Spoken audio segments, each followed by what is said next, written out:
함께 읽으실 하나님의 말씀은 창세기 18장 17절에서 33절입니다. 여호와께서 이르시되 내가 하려는 것을 아브라함에게 숨기겠느냐? 아브라함은 강대한 나라가 되고 천하 만민은 그로 말미암아 복을 받게 될 것 아니냐? 내가 그로 그 자식과 권속에게 명하여 여호와의 도를 지켜 의와 공도를 행하게 하려고 그를 택하였나니 이는 나 여호와가 아브라함에게 대하여 말한 일을 이루려 함이니라. 여호와께서 또 이르시되 소돔과 고모라에 대한 부르짖음이 크고 그 죄악이 심히 무거우니 내가 이제 내려가서 그 모든 행한 것이 과연 내게 들린 부르짖음과 같은지 그렇지 않은지 내가 보고 알려 하노라. 그 사람들이 거기서 떠나 소돔으로 향하여 가고 아브라함은 여호와 앞에 그대로 섰더니 아브라함이 가까이 나아가 이르되 주께서 의인을 악인과 함께 멸하려 하시나이까? 그 성 중에 의인 50명이 있을지라도 주께서 그곳을 멸하시고 그 50의인을 위하여 용서하지 아니하시리이까? 주께서 이같이 하사 의인을 악인과 함께 죽이심은 부당하오며 의인과 악인을 같이 하심도 부당하나이다.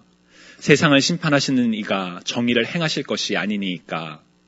여호와께서 이르시되 내가 만일 소돔 성읍 가운데서 의인 50명을 찾으면 그들을 위하여 온 지역을 용서하리라.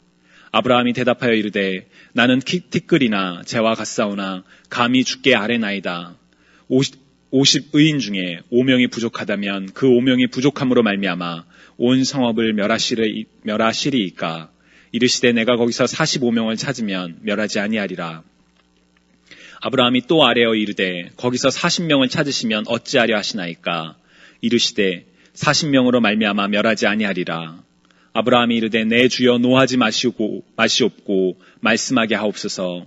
거기서 30명을 찾으시면 어찌하려 하시나이까? 이르시되 내가 거기서 30명을 찾으면 그리하지 아니하리라. 아브라함이 또 이르되 내가 감히 내 주께 아뢰나이다. 거기서 20명을 찾으시면 어찌하려 하시나이까? 이르시되 내가 20명으로 말미암아 그리하지 아니하리라. 아브라함이 또 이르되 주는 노하지 마옵소서. 내가 이번만 더 아뢰리이다. 거기서 10명을 찾으시면 어찌하려 하시나이까? 이르시되 내가 10명으로 말미암아 멸하지 아니하리라. 여호와께서 아브라함과 말씀을 마치시고 가시니 아브라함도 자기 곳으로 돌아갔더라. 아멘. 오늘 본문을 읽으며 저는 하나님과 아브라함의 관계에 참 다시 한번 놀랐습니다. 하나님께서는 하나님의 계획을 인간인 아브라함에게 말씀하셨고 아브라함은 감히 하나님 앞에서 정의를 운운하며 하나님께 간구를 합니다. 상식적으로는 도저히 이해가 가지 않는 창조물과 피조물의 대화 속에서 하나님의 놀라운 사랑과 또한 아브라함의 마음을 오늘 말씀을 통해 함께 나누고자 합니다. 먼저 본문 17절을 보면 하나님께서 내가 하려는 것을 아브라함에게 숨기겠느냐라고 말씀하시며 하나님께서 행하실 일을 말씀하십니다. 그 내용은 크게 두 가지입니다. 하나는 창세기 12장부터 몇 차례나 계속 반복되어 왔던 하나님의 약속입니다. 18절을 보면 아브라함은 반드시 크고 강한 나라를 이룰 것이며 땅 위에 있는 나라마다 그로 말미암아 복을 받게 될 것이다. 하나님께서 아브라함에게 처음 주셨던 약속과 동일한 내용입니다. 창세기 12장 2절을 보면 내가 너로 큰 민족이 되게 하고 너에게 복을 주어서 내가 크게 이름을 떨치게 하겠다. 너는 복의 근원이 될 것이다. 라고 말씀하셨던 그 내용을 다시 한번 말씀하고 계시는 것이지요. 아직 이 복이 실현되지 않았지만 지난주에 나누었던 것처럼 아직은 여전히 보이지 않는 희망 속에서 고민과 어려움의 삶을 살아가고 있지만 아브라함은 하나님을 굳게 믿고 있었고 이것이 하나님께서 아브라함을 의롭게 여기시는 믿음이 되었다라고 성경은 이야기합니다. 하나님께서는 왜 아브라함을 택하셨던 것일까요? 아브라함이 잘나서가 아니라 하나님의 절대적인 주권에 따른 선택이었다라고 말씀드린 바 있습니다. 그런데 19절을 보면 왜 하나님께서 한 사람을 택하셨는지 그 이유를 말씀해 주십니다. 내가 아브라함을 선택한 것은 그가 자식들과 자손을 잘 가르쳐서 나에게 순종하게 하고 옳고 바른 일을 하도록 가르치라는 뜻에서 한 것이다 라고 말씀하십니다. 한 사람을 통해서 그 한 사람의 순종과 그 한 사람의 바른 삶을 통해서 하나님께로 돌아오는 하나님의 백성들을 삼고자 하심. 바로 축복이 한 사람을 통해서 시작되고 바로 한 사람을 통해서 세상이 변화될 수 있음을 확인시켜주는 그런 귀한 말씀입니다. 그런데 하나님께서는 이 복 외에 뜻밖의 내용을 하나 더 말씀하십니다. 바로 20절입니다. 소돔과 고모라에서 들려오는 저 울부짖는 소리가 너무 크다. 그 안에서 사람들이 엄청난 죄를 저지르고 있다.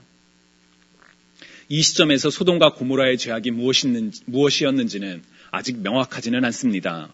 다만 이후에 이어지는 창세기 19장을 보면 극심한 성적 타락이 바로 소돔에서 횡행했었다는 것을 우리는 알 수 있습니다. 그런데 왜 하나님께서는 소돔과 고모라의 심판 계획을 아브라함에게 말씀하셨던 것일까요? 단순히 하나님과 아브라함의 관계가 너무나도 친밀했기 때문에, 왜 우리도 그럴 때가 있죠. 아주 친한 사이에는 어떠한 비밀도 서스럼 없이 이야기하는 바로 그런 때, 혹시나 그것처럼 하나님과 아브라함의 관계가 친밀했기 때문에 알려주신 것일지도 모릅니다. 하지만 우리 하나님께서 전능하신 하나님이시라는 점과 이후에 하나님과 아브라함의 대화로 미루어 볼 때 단순히 비밀 하나를 알려주기 위한 것만은 아니라 하나님께서 원하시는 어떤 것을 행하시기 위함이 아니었을까 조심스럽게 추측을 해봅니다. 하나님이 원하셨던 것은 무엇일까요? 그것은 아브라함이 23절부터 하나님께 아뢰는 일이 아니었을까 싶습니다. 먼저 23절에서 25절을 보면 주님께서 의인을 기어이 악인과 함께 쓸어버리시렵니까? 그 성 안에 의인이 50명이 있으면 어떻게 하시겠습니까? 그래도 주님께서는 그 성을 기어이 쓸어버리시렵니까? 의인 50명을 보시고서도 그 성을 용서하지 않으시렵니까? 그처럼 의인을 악인과 함께 죽게 하시는 것은 주님께서 하실 일이 아닙니다. 의인을 악인과 똑같이 보시는 것도 주님께서 하실 일이 아닌 줄 압니다. 세상을 심판하시는 분께서는 공정하게 판단하셔야 하지 않겠습니까? 저는 이 표현이 정말 놀랍습니다. 피조물이 감히 창조주 하나님 앞에서 그처럼 의인과 악인을 함께 죽게 하시는 것은 주님께서 하실 일이 아닙니다. 의인과 악인을 똑같이 보시는 것도 주님께서 하실 일이 아닐 줄 압니다. 세상을 심판하시는 분께서는 공정하게 판단하셔야 하지 않겠습니까? 라고 감히 묻기 때문입니다. 여러분, 우리가 예전에 살펴보았던 욥기의 내용을 기억하시는지요? 욥은 자신을 비난하는 친구들과 하나님 앞에서 자신의 의로움을 주장했던 사람입니다. 그랬던 욥에게 하나님께서 답하신 내용이 무엇이었습니까? 욥기 38장을 보면 그때 주님께서 욥에게 폭풍이 몰아치는 가운데서 대답하셨다. 내가 누구이기에 무지하고 헛된 말로 내 지혜를 의심하느냐?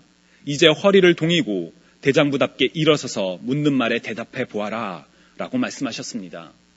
자신의 의로움을 내세우는 사람 앞에, 피조물 앞에서 사실 욥의 입장에서는 억울한 면도 없지 않아 있었지요. 그렇지만 그럼에도 불구하고 하나님께서는 너는 누구냐? 라는 질문과 함께 창조주 하나님의 하나님 되심을 선포하시는 것이 바로 욥기의 답변이었습니다. 저는 이 모습이야말로 전능자 하나님 앞에서 피조물의 올바른 관계라고 생각합니다. 우리가 아무리 지혜 있는 척하고 아무리 의로운 척해도 하나님 앞에서 우리는 거룩하지 못한 죄인에 불과합니다. 선지자 이사야가 화로다 나로 망하게 되었도다 라고 고백할 수밖에 없었던 것처럼 우리는 감히 하나님 앞에 나설 수 없는 그런 작은 존재입니다. 그런데 오늘 본문에서는 아브라함이 감히 하나님께 주님께서 하실 일이 아닙니다 라고 2번이나 말하며 세상을 심판하시는 분께서는 공정하게 판단하셔야 하지 않겠습니까? 라고 감히 묻습니다. 아무리 좋게 생각해도 심각한 교만, 아니 오만방자함이라고 밖에 말을 할 수 없는 그런 모습입니다. 그런데 하나님께서는 그러한 아브라함에 대해서 아무런 말씀도 안 하십니다. 오히려 26절에서처럼 소돔성에서 내가 의인 50명을 찾을 수 있으면 그들을 보아서라도 그 성 전체를 용서하겠다라고 답하십니다. 이미 심판을 계획하신 그리고 선포하신 하나님께서 한낱 보잘것없는 인간의 요청을, 인간의 기도를 들으십니다. 하나님의 하나님 되심에 의문을 제기하고 아니 도전한다고까지 생각할 수 있을 그런 발언에 대해 아무런 가타부타 말씀을 하지 않으시고 아브라함의 간청을 들어주십니다. 뿐만 아니라 그 요구를 계속 들어주십니다. 28절을 보면 아브라함이 5명을 뺀 45명이어도 성 전체를 멸하시겠냐고 묻자 그 요구도 다시 들어주십니다. 다시 29절에서 40명의 의인을 이야기하자 그 이야기도 또 들으십니다. 이쯤 되면 아브라함도 자신이 얼마나 큰 실수를 하고 있는지 혹은 불경을 저지르고 있는지 인식하고 있는 것 같습니다. 30절에 주님 노하지 마시고 제가 말씀드리는 것을 허락하여 주시기 바랍니다. 거기에서 30명만 찾으시면 어떻게 하시겠습니까? 하나님의 답변은 무엇인가요? 거기에서 30명만 찾아도 내가 그 성을 멸하지 않겠다. 아브라함의 질문은 계속됩니다. 20명만 찾으면 하나님께서는 그 말씀도 들어주십니다. 마지막으로 아브라함이 10명만 찾으면 어떻게 하실 것이겠냐고 라는 그 질문에 대해서도 하나님은 그 말씀을 들어주십니다. 도대체 왜 하나님께서 계속 이 아브라함의 말씀을 들어주셨던 것일까요? 저는 이 모습은 단순히 하나님과 아브라함의 친밀한 관계만으로는 설명할 수 없다고 봅니다. 아무리 친밀해도 한편은 창조주 하나님이시며 다른 한편은 죄악을 갖고 태어나는 인간이기 때문입니다. 하나님께서 이토록 아브라함의 말을 들어주셨던 이유는 바로 소돔과 고모라, 하나님 앞에서 너무나 큰 죄악을 벌여서 멸망할 수밖에 없는 그런 도시였지만 하나님께서는 그 도시들을 향한 여전히 안타까움을 가지고 계셨고 그들의 구원을 위해 간구하는 아브라함의 마음이 곧 하나님의 마음이 아니었을까 조심스럽게 추측해 봅니다. 마치 큰 성읍 니느웨에 선지자 요나를 보내 그들을 구원하고자 하셨던 것처럼 말이지요. 하나님께서는 우리를 벌하시기 위해 이 땅에 오시는 것이 아니라 어떻게든 제멋대로 살아가는 인간임에도 불구하고 그들을 구원하시기에 끊임없이 용서하시고 그들이 돌아오도록 때로는 아픈 사랑의 매로도 다스리시는 분이시기에 이처럼 아브라함의 말씀을 들어주고 계시는 것입니다. 지난주에도 우리가 나누었던 것처럼 우리를 향한 하나님의 계획은 분명합니다. 예레미야 29장 11절에 기록된 것처럼 너희를 향한 나의 생각을 내가 아나니 평안이요 재앙이 아니라 너희에게 미래와 희망을 주는 것이라는 그 하나님의 말씀처럼 우리를 향한 하나님의 사랑과 계획은 분명합니다. 주님이 사랑하시는 여러분은 이 말씀을, 이 하나님의 계획을 믿고 계시는지요? 우리를 향한 놀라운 계획을 가지고 계시는 하나님을 굳게 신뢰하고 계시는지요? 우리가 어떠한 상황에 처한다 할지라도 이 믿음이 흔들리지 않기를, 우리에게 미래와 희망을, 평안을 주고자 하는 그 하나님을 굳게 신뢰하는 저와 여러분이 되시기를 간절히 소망합니다. 우리가 기억해야 할 또 하나의 중요한 모습은 바로 아브라함입니다. 아브라함에게 소돔과 고모라는 어떤 땅이었을까요? 자신의 하나뿐인 조카, 우르에서 하란, 가나안, 애굽, 다시 가나안으로 이어지는 먼 여정을 함께했던 조카 롯이 살고 있던 땅이었습니다. 아마도 하나님께서 소돔과 고모라를 심판하시겠다는 말씀을 하셨을 때 아브라함은 롯을 떠올렸을 것 같습니다. 자신을 떠났지만 그래도 여전히 사랑했던 조카 롯, 소돔과 고모라를 향한 아브라함의 중보 기도에는 분명 조카 롯의 구원을 위한, 롯을 향한 애틋한 마음이 담겨 있었을 것입니다. 중요한 것은 그것이 롯 한 사람을 위한 것이었는지 아니면 정말 소돔과 고모라 전체를 위한 것이었든지 아브라함은 그 땅을 위하여 하나님께 간절히 기도했다는 점입니다. 아마도 아브라함은 마음이 너무 급하여 언어의 선택을 잘못한 것일지도 모르겠습니다. 그는 감히 하나님께 아뢰지 못할 단어와 표현들을 사용해가며 그 땅을 향한 용서를 구합니다. 바로 중보기도를 했던 것이죠. 저는 이 중보기도야말로 하나님께서 아브라함에게 원하셨던 것, 아브라함에게 본인의 심판 계획을 누설하시면서까지 바라셨던 것이라고 생각합니다. 왜냐하면 그 중보기도를 통해서 하나님께서 마음을 바꾸시기 때문입니다. 아니 어떻게 피조물의 기도에 하나님의 계획을 바꿀 수 있습니까? 바로 오늘 본문이 그 증거입니다. 하나님께서 마음을 돌이키십니다. 공의로운 하나님이시기에 심판을 완전히 멈출 수는 없지만 사랑의 하나님이시기에 소수의 의인으로 말미암아서라도 심판을 늦추시는 하나님이심을 오늘 본문이 우리에게 분명하게 보여주고 있습니다. 저는 오늘 본문을 읽으며 우리의 삶 속에서 중보기도가 얼마나 중요한지 다시 한번 생각해 보게 되었습니다. 개인적인 고백이지만 올해는 제게 참 힘든 한 해였습니다.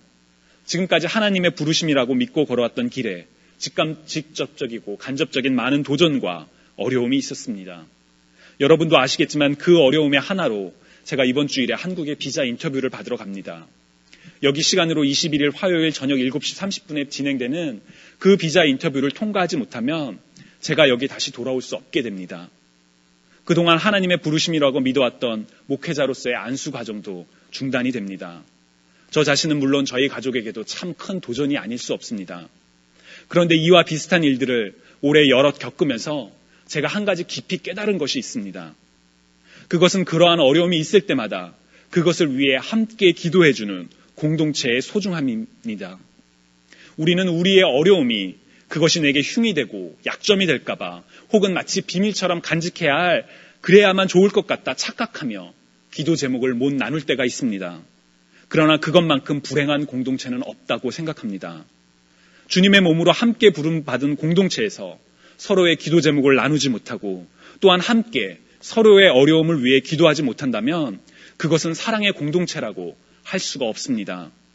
아무리 이웃을 내 몸과 같이 사랑하라고 외치며 아무리 주님이 우리를 사랑하신 것처럼 우리도 서로 사랑해야 한다고 말하면 무엇을 합니까?